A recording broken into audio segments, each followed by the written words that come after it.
ಕನ್ನಡ ಚಿತ್ರರಂಗದ ಪ್ರೀತಿಯ ಕುಳ್ಳ ಅಂದ್ರೆ ಗೊತ್ತಲ್ವಾ ಯಾರು ಅಂತ?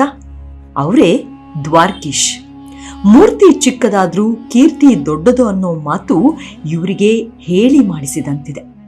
ಅಂದಿನ ಕಾಲದಲ್ಲಿ ಯಾವ ನಿರ್ಮಾಪಕರು ಮಾಡದ ಸಾಹಸಗಳನ್ನ ಸಿನಿಮಾ ರಂಗದಲ್ಲಿ ಮಾಡೋದು ಅಂದ್ರೆ ಇವರಿಗೆ ಖುಷಿ, ಜೊತೆಗೆ ಒಂದಿಷ್ಟು ಚಾಲೆಂಜ್.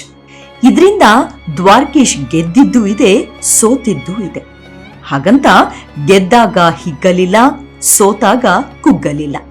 ಸಿನಿಮಾವೇ ಉಸಿರುವಂತ ಚಿತ್ರಗಳನ್ನ ನಿರ್ಮಾಣ ಮಾಡ್ತಾ ಹೋದ್ರು. ಆದ್ರೆ ಬಣ್ಣದ ಲೋಕ ಕೊನೆಯ ದಿನಗಳಲ್ಲಿ ಕೈ ಹಿಡಿದಿದ್ದು ಕಡಿಮೆನೆ.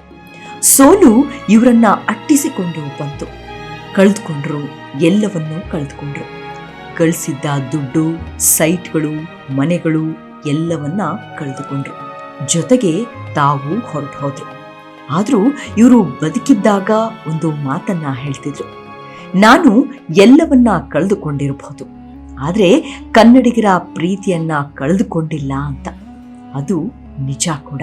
5 ದಶಕಗಳಿಗೂ ಹೆಚ್ಚು ಕಾಲ ಕನ್ನಡ ಚಿತ್ರರಂಗದಲ್ಲಿ ಮಿಂಚಿದ ಇವರ ಬದುಕು ಯಾಕೆ ಹೀಗಾಯ್ತು? ಮನೆಯನ್ನು ಮಾರಿಕೊಳ್ಳುವ ಪರಿಸ್ಥಿತಿ ಬಂದಿದ್ರೂ ನಗುತ್ತಲೇ ಇದ್ದಿದ್ದು ಹೇಗೆ?